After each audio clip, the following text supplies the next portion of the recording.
In the Hebrew tradition, there are two profound paths to achieving connection with the divine, kavanot and hitbodedut. Born, or rather reborn, from the mysticism of the Ari and the Zohar, kavanot are technical, rigorous, and symbolic meditations. They are like mantras of the Torah and seek to align human consciousness with the spiritual structure of the universe, the olamot, the sephirot, and the sacred names. And all of this is nothing less than the tree of life. Their goal is tikkun, cosmic rectification. Hitbodedut, on the other hand, is the path of the heart. It is spontaneous prayer, an intimate and direct dialogue with the Creator, revealed by Rabbi Nachman of Breslov, although there were Tanaim who practiced it as early as the 1st century. So Hasidism merely revived this practice that had been around since ancient times. It requires no formulas or esoteric knowledge, only truth, sincerity, and an hour of inner silence. One unites the worlds, the other heals the soul. Both express the same quest, conscious adherence to God, devakut, where intellect and emotion are reconciled in a single act of presence. Both are different, but at the same time necessary. Both complement each other, and both are part of the wheels of the Merkavin chariot. My name is Abel Flores. I am very grateful that you are here today for this class, which is part of our free course on the Mishna, which is that ancient knowledge that has come to us since the time of the biblical prophets, and was passed down from father to son, and from teacher to disciple, until it was compiled in rabbinic literature. Today's class is on the tractate of Berachot, Mishnah 4.6, and without further ado, let us begin our metaphysical journey. So the Mishnah we are dealing with today is the teaching of Berachot, blessings, chapter 4.6, and it reads as follows: If one is riding on a donkey, he should dismount and pray, and if he cannot dismount, let him remain seated in his place and pray. If he is traveling on a ship, in a carriage, or on a raft, let him direct his heart toward the sanctuary of the holy ones, Beit Kodesh ha-Kodashim. As you can see, those who studied the previous class, this Mishnah is a continuation of Mishnah Berakhot 4.5, which is why the first part is repeated, because without it, we would not understand the context. This Mishnah belongs to Tractate Berachot, which opens the Zeraim seed order of the Talmud. This tractate deals primarily with prayer, in Hebrew, tefillah, and blessings, beginning with the Shema Yisrael, and then expanding to the norms of the Amidah, the standing prayer or Shemone Esrei, which is precisely what we are discussing today. Chapter 4 of Berachot focuses on the structure, intention, and posture of prayer, that is, of the Amidah, which is the most important prayer in Judaism, and should not be confused with the commandment to recite the Shema, which is different and unique. Within this framework, Mishnah 6 addresses a specific topic, how one should pray while traveling or on the move, that is, in less than ideal conditions. In the last class, we saw the importance of directing prayer, including one's body posture, toward Jerusalem, directly toward the Temple of Jerusalem. But today, in this Mishnah, there is a different key. How do you enter the Holy of Holies? A place that, in fact, cannot be physically entered. Only the high priest or Kohen Gadol could do so, and on a single day a year, Yom Kippur. The donkey represents the most basic and common means of transportation in Mishnah times. Referring to the 1st and 2nd centuries AD, it was not a symbol of luxury, but rather of rural or commercial necessity.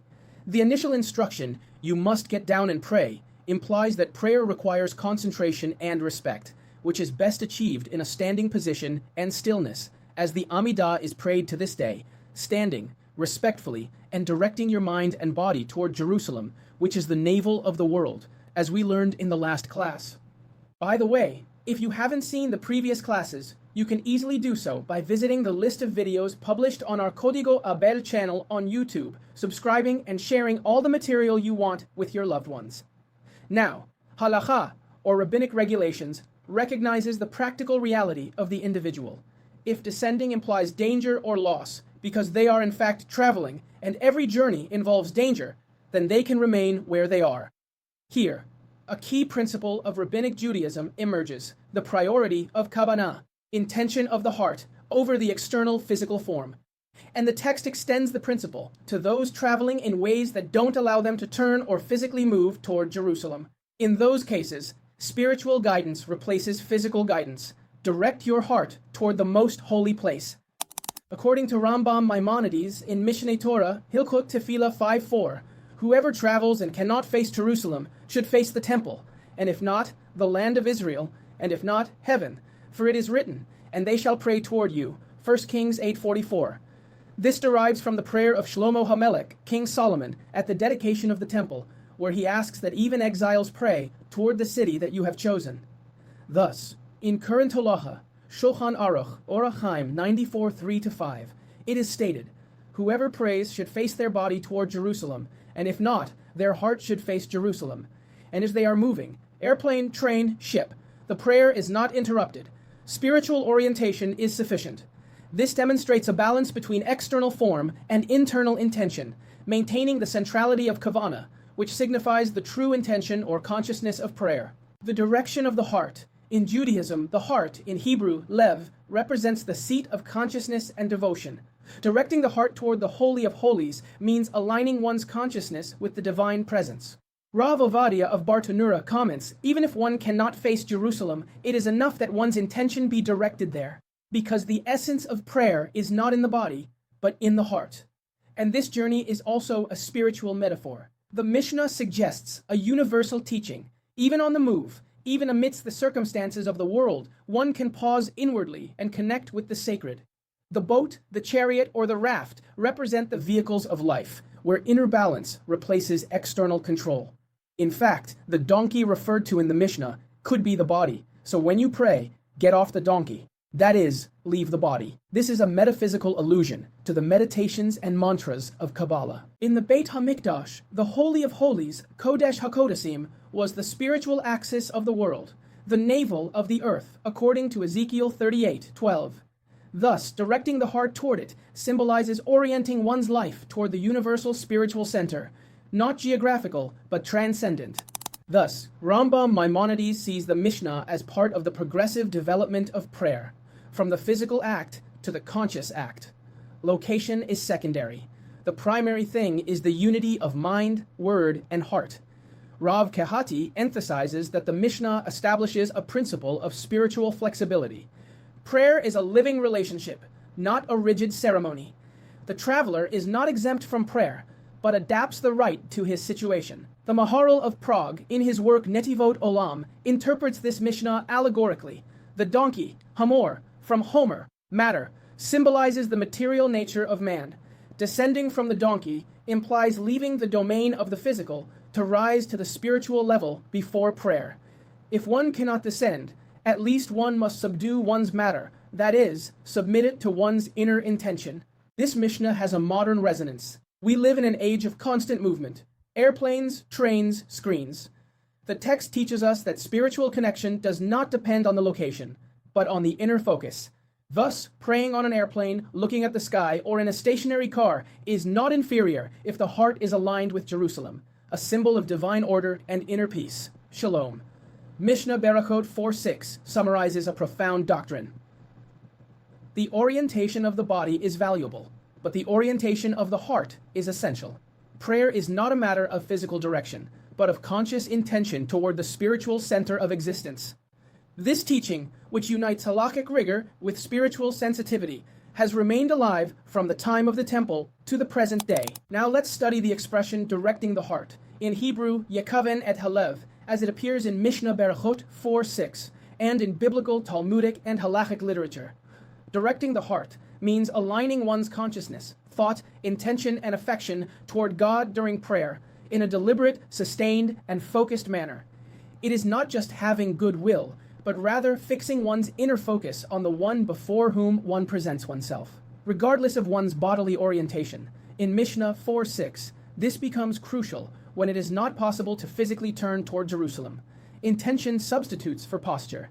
Studying the linguistic roots of these Hebrew words is crucial to understanding the purpose of this class, which is for you to learn the basics of meditation and learn to meditate once and for all, because this is Torah and even a teaching of the prophet Moses. The verb kiven, kun or kayan, means to adjust, align, orient with precision, from which comes the famous word kavanah, which we translate as intention, focus, thus directing the heart. Kavanat halev is different from kavanat hamilot, intention in words, that is, understanding and heeding what is said.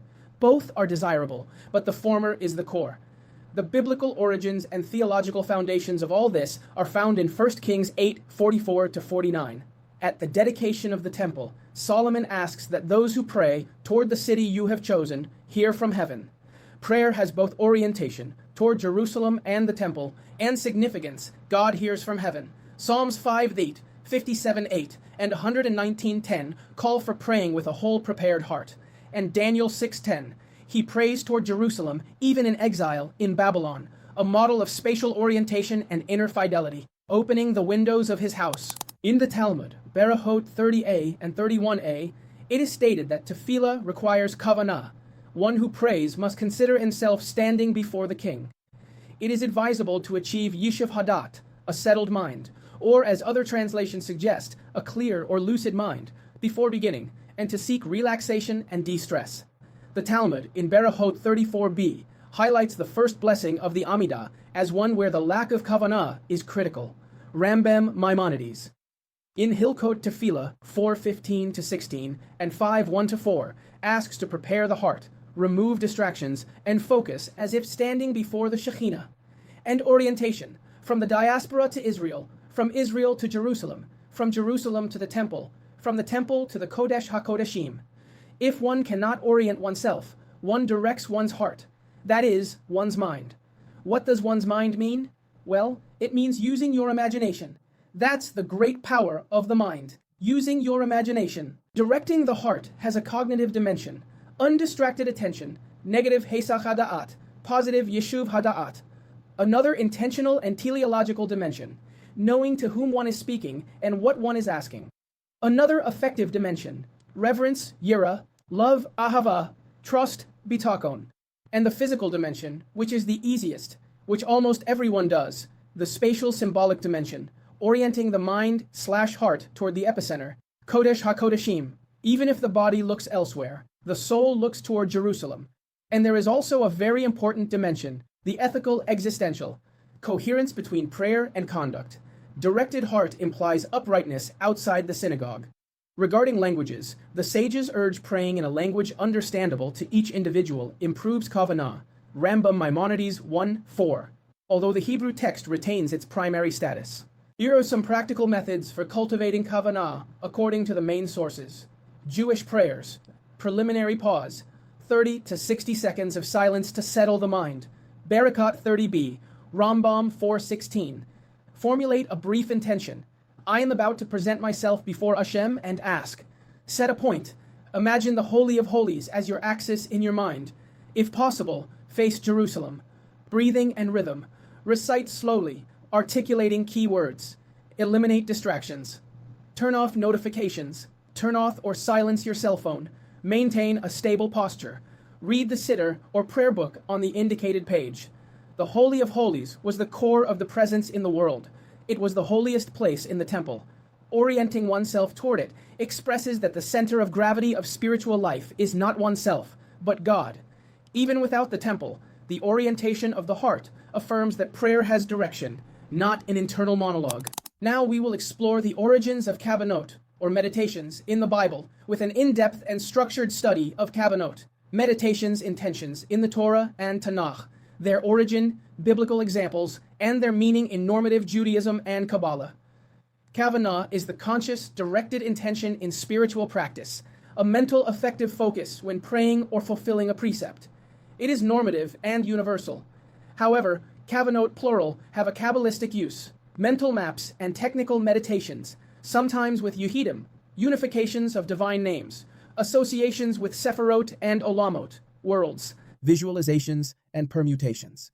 They are advanced practices, traditional in Jewish mysticism, especially since the school of the Ari from the 16th century, and are not mandatory for the general public. The Torah and the prophets emphasize the heart as the seat of relationship with God, to serve with all your heart. Deuteronomy 6:5 and 11:13. Shiviti Hashem lenegdi tamid. I have Hashem always before me, as Psalm 16:8 says, refers to kavanot, meditations on the names of God. They are mantras that use the imagination to reach places the body cannot enter. This is the explanation of this Mishnah. Direct your heart to the most holy place of the temple, whether it is standing or not. It doesn't matter, because we are talking about the spiritual temple in heaven, which was the model from which Moses copied himself to make the tabernacle in the desert. In 1 Samuel 1:13-15, Chana, he makes a silent prayer, speaking in his heart. The Talmud learns from here the laws of the Amidah, where there is indeed room for meditation if you learn to do it. In Psalm 16:8, Shiviti, there is a verse used as a contemplative anchor, Shiviti tablets in synagogues. So what are Kabbalistic kavanot? They are matrices of intention that relate divine names, letters, sephirot, and liturgical phases. In other words, they are Hebrew mantras. They apply to mitzvot and prayers, Amidah, Shema Yisrael, Tefillin, Tzitzit, Sefirat HaOmer, Kiddush, Havdalah, Lulav, Mikvah, food blessings, and everything else that entails a blessing or blessing. Their purpose is yichudim, unifying aspects of the holy name, the tetragrammaton, and kudsha brichu shekinah. According to the Ari, this helps to perform tikkun, repairing spiritual misalignments and raising sparks and channeling the shefa. This means opening channels of blessing through the mitzvah performed with proper intention. Here is an important note of halakhic prudence. The use of holy names and permutations is not improvised. Traditionally, it is performed only with the guidance of a qualified teacher, taking care not to pronounce names out of context or literally. This is normative in Shulchan Aruch, Orach Chaim 5:206. Kavanot serve to ensure that the mitzvah and tefillah are performed with awareness, reverence, and meaning. It refines the person, his midat, creates devakut, conscious adherence to God, and ethical coherence. In Kabbalah, from the Zohar and the Ari, the mitzvah with kavanot modulates processes in the spiritual worlds. Yehudim, tikkunim, shefa. The individual becomes a partner in the rectification of the cosmos. His mind and speech are attuned to the divine architecture. Both visions do not contradict each other. The mystical presupposes the normative. Without correct halakhic observance and basic kavanah, kavanot have no support. This is the conclusion from the 16th century onward with the Ari and Yosef Karo, who were companions in Safed. And from that moment on, Judaism changed. It became normative. This is one of the most important turning points in the history of Judaism. You must understand that there are limits of responsibility. Priority of halakha over mysticism. First, pray and perform mitzvot correctly, and then meditate on the kavanot. Do not improvise the names of God due to the risk of mispronunciations. The kavanot, with letters and names, are studied with a teacher and are usually not vocalized. Mental health and balance. Devotion should not lead to obsessions or disturb ethical and familial obligations. And above all, humility. The goal is not to control the divine. It is service and devakut, or union with the Creator. Now, we're going to provide a practical, step-by-step guide to getting started in meditations, kavanot, according to Judaism and Kabbalah, with clear rules, progressive exercises, and classical references. It's designed for responsible beginners who want depth without crossing halakhic or technical boundaries. Remember that all of this is for reference only, introductory and basic, and it's always best to find a qualified in-person teacher. But since we know that, especially in the Gentile world, this is almost impossible. Take note of all these things and be very prudent. The guiding principles, before everything else, are that halakha comes first. Mystical practice does not replace mitzvot or tefillah. Basic kavanah with techniques. Conscious intention, sustained attention, and reverence. Prohibition of the names of God. Do not pronounce or manipulate divine names or permutations. The Ari's technical kavanot are studied only with a qualified teacher and in Hebrew. Mental security and time, without obsessions or rigidity. Devotion should improve your character, midot, family, and work. That is, you meditate to become a better person, not to be a prophet or proclaim the apocalypse at every corner. It's to become a better person, nothing more than that. Orientation, if possible, pray facing Israel and Jerusalem. If not, direct your heart mentally, imagining the temple. Setting preparation, 5 minutes, in a quiet, clean, and distractible place. Seat posture, back straight, feet firm or seiza on a stool, hands relaxed. Recommended time, in the morning, before work, and or at night before bed. If you reflect on this, it's precisely at the moment you recite the Shema. You can use a siddur or prayer book, because some of them, especially Kabbalistic ones, contain kavanot mantras and names of God for the yichudim. You can also use a clock/timer and a notebook to write down your personal visions. I come before Hashem with respect and truth, to serve him with my heart. This is the intention when you begin a Hebrew mantra. Breathing and basic focus, 3 to 4 minutes. Slow nasal breathing. Inhale for 4 seconds and exhale for 4 seconds without forcing it. With each exhalation, release tension and side thoughts. Silent anchor phrase, Shiviti Hashem lenegdi tamid, written in Psalm 16:8, or Hineni umed lifnei Hashem. The goal here is to move from the dispersion of routine and life, work and occupations, to a yishuv hadat, settled mind. Now there are 3 complementary paths. Choose one per session, rotate them throughout the week. Basic kavanah in tefillah, normative. Before the Amidah, remember before whom you are. First blessing, avot. Minimum kavanah, essential, because here you are asking for the merits of Abraham, for his merits that your prayer be heard. Pace, slow. Understanding each phrase. Orientation, body, if possible, and heart toward the Holy of Holies. Closing, 30 seconds of silence and concrete gratitude. Duration, 8 to 12 minutes, not counting the entire prayer. This can be done, for example, in synagogue or in your congregation. We also have the hitbonenut. Here, the topic is a short 2 to 3 minute reading. For example, God as the life of the world, or divine unity, according to Tanya 1, chapters 3 to 5. For those who don't know, the Tanya is a summary of the Zohar, widely used by Hasidic groups, which are very Kabbalistic. Contemplation, 5 to 10 minutes. Recreate the argument in your own words. Look for clarity and meaning. Internalization, 2 to 3 minutes. What does it imply for my day? What specific change in behavior? Say a brief tefillah. Ask for help in living what you contemplated. All of this can last 12 to 20 minutes. Basically, hitbonenut is speaking to God with trust, with sincerity, like a son to a father. Talk to him, speak to him, ask him, confess to him, not to another man. And there's also hitbodedut, according to Breslov, it's a personal dialogue. Trust. Speak to God in a low natural voice, like a faithful friend. Suggested structure, between 10 and 20 minutes. First, with gratitude. Talk to God about 2 or 3 real things from the day. Take stock, where I went wrong, and what I learned. Request. Clarity, strength for a specific mitzvah or midah. Offering him praise because he is a good and kind father. And commitment. A small, verifiable action for today. That is, commit to fulfilling a commandment to gain merit in your requests. Because God, as Father, wants to correct you, wants to teach you, and if you show commitment, he will give you what you want, as long as it suits you. And at the end of the conversation, be silent for 1 minute. Jot down a key phrase that comes to mind, or something you hear or happen to you. Remember that in the hitbodedut, you are alone, in a solitary place, with no other humans around, although you may be in contact with vegetation and some animals that pose no danger to your life. All of this can last between 10 and 20 minutes. If you don't have a teacher, you might be interested in the topic of safe kavanot for mitzvot, without names or esoteric formulas. Here you don't run the risk of taking God's name in vain, since you're not using any of his 72 sacred names, which are used to perform the Yehudim in the kavanot. The goal is to fill your daily actions with intention.